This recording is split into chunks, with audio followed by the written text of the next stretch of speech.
Hello दोस्तों, हमारे इस चैनल में आपका स्वागत है। इस वीडियो में हम लोग फंक्शनल इंटरफेस के बारे में सीखेंगे। इंटरफेस, जैसा कि हमें ऑलरेडी पता है, इंटरफेस में हम लोग जो भी मेथड लिखते हैं उसको डिफाइन नहीं करना होता है। मीन्स उसका मेथड का कोई भी बॉडी नहीं होगा, उसे हम लोग एब्स्ट्रैक्ट मेथड बोलते हैं। तो इंटरफेस में जितने भी डिक्लेयर मेथड होते हैं वो एब्स्ट्रैक्ट मेथड होते हैं। अब आते हैं फंक्शनल इंटरफेस पे। जो भी इंटरफेस में केवल एक ही एब्स्ट्रैक्ट मेथड होगा वो फंक्शनल इंटरफेस हो जाएगा। जैसे इसका जो डेफिनेशन है इसमें देखते हैं, an interface which contains single abstract method is known as functional interface. तो यहाँ तक ये क्लियर हो गया कि एक इंटरफेस में एक ही एब्स्ट्रैक्ट मेथड होगा, उसे हम लोग फंक्शनल इंटरफेस बोलते हैं। फॉर एग्जाम्पल, void greet, तो ये एक ही एब्स्ट्रैक्ट हुआ, तो ये क्या हो गया, बाय डिफॉल्ट ये फंक्शनल इंटरफेस हो गया। लेकिन जब हम लोग इस तरह से लिख देंगे, इसमें हम लोग दो एब्स्ट्रैक्ट मेथड ले लिए, ग्रीट एंड मीट, तो ये हमारा क्या हुआ, फंक्शनल इंटरफेस नहीं हुआ। जिसमें एक रहेगा वही फंक्शनल इंटरफेस हो गया, तो ये हो गया हमारा इनवैलिड फंक्शनल इंटरफेस और ये हो गया वैलिड। तो ये हमारा फंक्शनल इंटरफेस हो गया और ये नॉर्मल इंटरफेस हुआ। जावा में भी बहुत सारे फंक्शनल इंटरफेस हैं, जैसे रनेबल, कंपेरेबल, कंपेरेटर।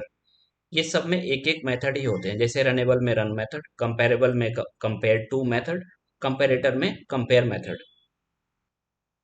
एक यहाँ पे इंपॉर्टेंट नोट्स है, ये functional interface can contain default method and static method also.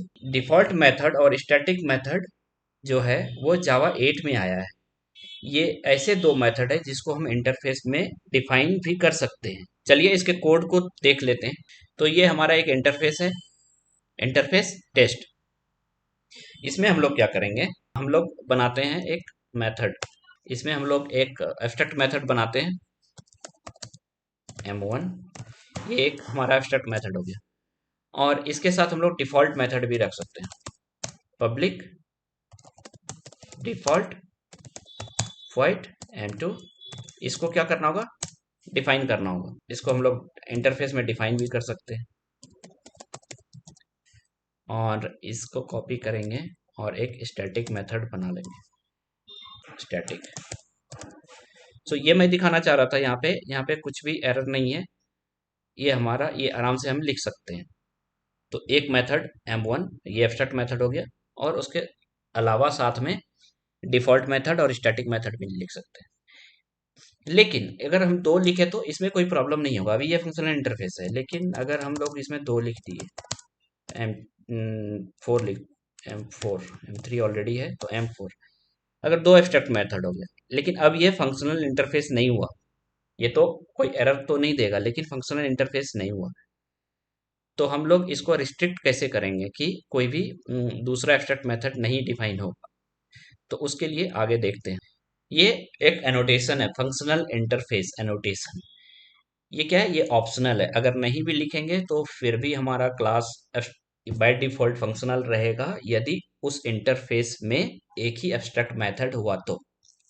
लेकिन अगर इस एनोटेशन को हम उस इंटरफेस के ऊपर लिख देते हैं, फंक्शनल इंटरफेस एनोटेशन, तो वो रिस्ट्रिक्ट करेगा कि उसमें दो एब्स्ट्रैक्ट मेथड नहीं हो। ठीक है, it's an optional, it tells the compiler that function is valid और नॉट। तो जैसे यहाँ पे एग्जांपल देखते हैं, यहाँ पे इस तरह से लिखते हैं हम लोग, फंक्शनल इंटरफेस एनोटेशन लिख दिए इंटरफेस के ऊपर, और जो अभी दिखाए एग्जांपल सेम वही है। चलो कोड पे देख लेते हैं इसको। अब यहाँ पे हम लोग लिखते हैं फंक्शनल इंटरफेस, ये हमारा एनोटेशन हो गया। यहाँ पे एरर आ गया, कंपाइलर एरर। ये क्या बोल रहा है कि एनोटेशन रिमूव करने के लिए।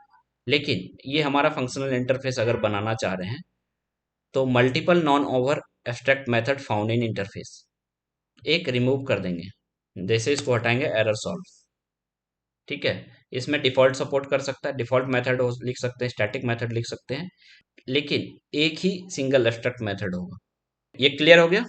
चलते हैं नेक्स्ट टॉपिक पे। अब यहाँ पे देखते हैं, why the functional interface is required. तो आंसर है to enable the lambda expression. अब लैम्डा एक्सप्रेशन क्या होता है, it is an anonymous function, nameless, without return type, without modifiers. तो ये जो एनोनिमस फंक्शन हुआ उसका कोई नाम नहीं होगा, कोई रिटर्न टाइप नहीं होगा, कोई मॉडिफायर नहीं होगा उसमें। जैसे विदाउट लेमडा एक्सप्रेशन का कैसे लिखते हैं हम लोग, नॉर्मल मेथड इस तरह से लिख दिए, पब्लिक हो गया वॉइड मेथड वन, और जो प्रिंट करा लिया, ये नॉर्मल मेथड लिखने का एक तरीका हुआ, जैसे हम लोग सबको पता है इस तरह से लिखते हैं। अब विथ लेमडा इसको कैसे लिखेंगे, तो एक ब्रैकेट दे देंगे और उसमें बस ये प्रिंट कर देंगे। इसमें देखो कोई भी नेमलेस हो गया, फिर विदाउट रिटर्न टाइप, ये रिटर्न टाइप वॉइड हटा दिए इससे, फिर विदाउट मॉडिफायर पब्लिक भी हटा दिए, तो बस बचा ये, और उसमें एक एरो सिंबल लगा देते हैं। उसके बाद जो भी हमें लिखना है उसमें लिख देंगे। अगर मल्टीपल लाइंस होगा तो करली ब्रैकेट के अंदर में लिखेंगे, अगर एक लाइन होगा तो करली ब्रैकेट का जरूरत नहीं है। फिर एक दूसरा मेथड है मल्टीप्लाई, एग्जांपल ले रहे हैं, इसमें आर्गुमेंट पास कर रहे हैं ए एंड बी, ये रिटर्न क्या कर रहा है, इसका मल्टीप्लीकेशन ए इंटू बी।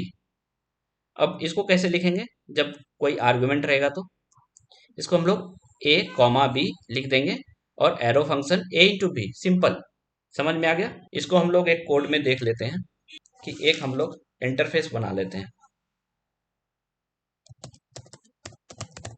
इंटरफेस, इसके अंदर में एक पब्लिक, और इसका एक इम्प्लीमेंटेशन क्लास बनाएंगे, क्लास बी इम्प्लीमेंट्स ए।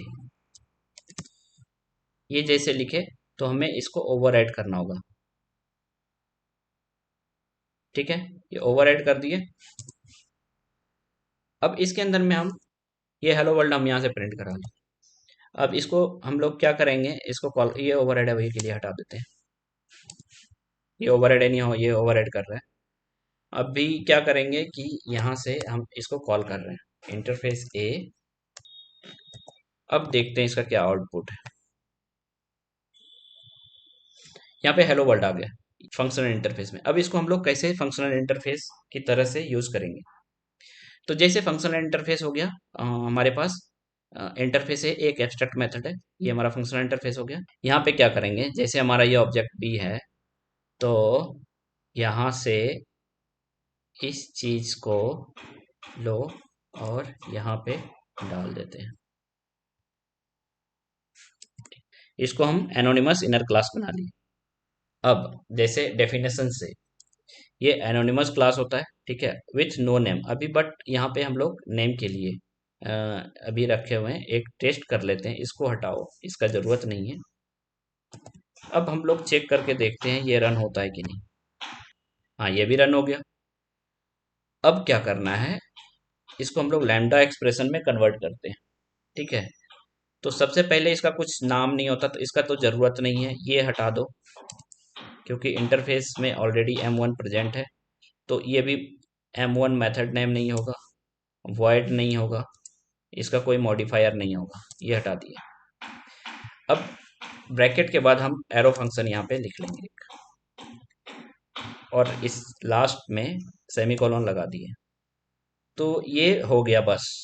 उसके बाद अभी ये हो गया, इसका भी ज़रूरत नहीं है, इसको हटाओ, ये हो गया। अब जब हम इसको रन करेंगे,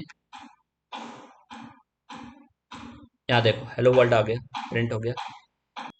इसको और कर सकते हैं, जैसे सिंगल लाइन है तो इसका भी जरूरत नहीं है कि ये करली ब्रैकेट्स था, इसको हटा दो, सारे को एक लाइन में कर देते हैं, बस ये वन लाइन में आ गया। अब इसको जब रन करेंगे तो ये हमारा कोड सक्सेसफुली रन हो गया। तो ये समझ में आ गया कि कितना कोड को हम छोटा कर दिए। पहले उसको एक इम्प्लीमेंटेशन क्लास बनाए थे, उसमें इम्प्लीमेंट किए थे, फिर यहाँ से कॉल किए थे, बट अब उसको एक ही लाइन में हम लोग डिफाइन कर दिए। एक एग्जांपल और देखते हैं, lambda expression with multi threading. अब रियल लाइफ में जैसे मल्टी थ्रेडिंग का एक कोड हुआ तो कैसे हम लोग लिखेंगे, इंटरव्यू में पूछा जाता है कि right a multi threading code using lambda expression. तो हम लोग सिंपली क्या करेंगे, सबको हटाओ, पहले एक नॉर्मल तरीके से लिखेंगे, इसको भी क्लियर कर देते हैं, क्लास बना लेते हैं रनेबल। अब इसको सिखाएंगे कि कैसे हम लोग इसको लैम्डा एक्सप्रेशन यूज कर लेते हैं। पहले हम ट्रेडिशनल अप्रोच से कर रहे हैं, माई रनेबल इम्प्लीमेंट्स, और रनेबल जैसे कि हम लोग जानते हैं कि एक ही एब्स्ट्रैक्ट मेथड होता है, जैसे रनेबल के इंटरफेस के अंदर में देख लो क्या है, ये फंक्शनल इंटरफेस है। जैसे यहाँ से एनोटेट भी है फंक्शनल इंटरफेस, और इसमें एक ही मेथड है रन। समझ में आ गया? अब इसको सेम तरीके से हम लोग यहाँ पे यूज कर सकते हैं। रन मेथड, इसके अंदर में हम लोग एक थ्रेड लूप बना लेते हैं और सिंपली प्रिंट करा लेते हैं। मेन मेथड है, इसके अंदर में हम लोग इसका ऑब्जेक्ट बनाएंगे, my runnable r equals to new my runnable, ठीक,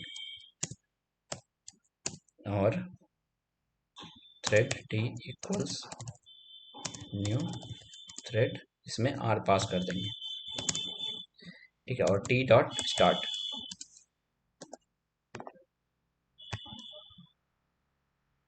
ये रन हो गया। ये हम सभी को पता है कि जब हम थ्रेड बनाते हैं तो इस तरह से हम लोग लिखते हैं। अब इसमें लैम्डा एक्सप्रेशन को कैसे लिखेंगे और फंक्शनल इंटरफेस जो है उस चीज़ का बेनिफिट हम कैसे लेंगे, तो सबसे पहले क्या करेंगे, ये जो रनेबल है इसको हम एनोनिमस क्लास में कन्वर्ट करेंगे।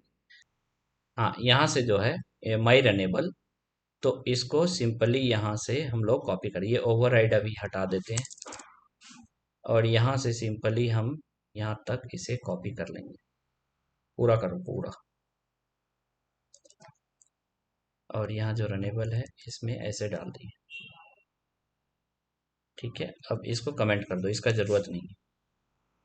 और माई रनेबल जो है, माई रनेबल तो हटा दिया, रनेबल को कॉल कर रहे हैं हम लोग, तो रनेबल रनेबल डालो जो फंक्शनल इंटरफेस है। अब इसको जब हम रन करेंगे तो सेम रन हो जाएगा, ठीक है। अब इसका ज़रूरत नहीं है, इसको भी हटा देते हैं। अब यहाँ पे इसको लैम्डा एक्सप्रेशन यूज करेंगे, तो सबसे पहले ये रन हट जाएगा, ये वाइड हट जाएगा, और फिर ये पब्लिक हट जाएगा। ये हो गया। यहाँ पे एरो फंक्शन लगा देंगे, एरो, और ये रनेबल का भी ज़रूरत नहीं है, इसका भी ज़रूरत नहीं है, इसको भी हटाओ, और इसको भी हटाओ। ये क्लोज क्लोज क्लोज हो गया। हाँ, अब इसको रन करते हैं।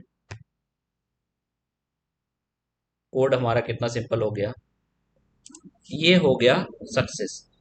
तो देखो इस कोड को कितना कंसाइज कर दिया हम लोग, कुछ कोई इम्प्लीमेंटेशन क्लास का जरूरत नहीं पड़ा, डायरेक्ट हम लोग रनेबल को ही यहाँ पे यूज कर लिए यूजिंग लैम्डा एक्सप्रेशन, ठीक है। That's all. आई होप आप लोगों को ये वीडियो समझ में आ गया होगा। यदि ये वीडियो अच्छा लगा तो मेरे चैनल को सब्सक्राइब करें, और कोई क्वेश्चन है तो कमेंट करें। Thank you.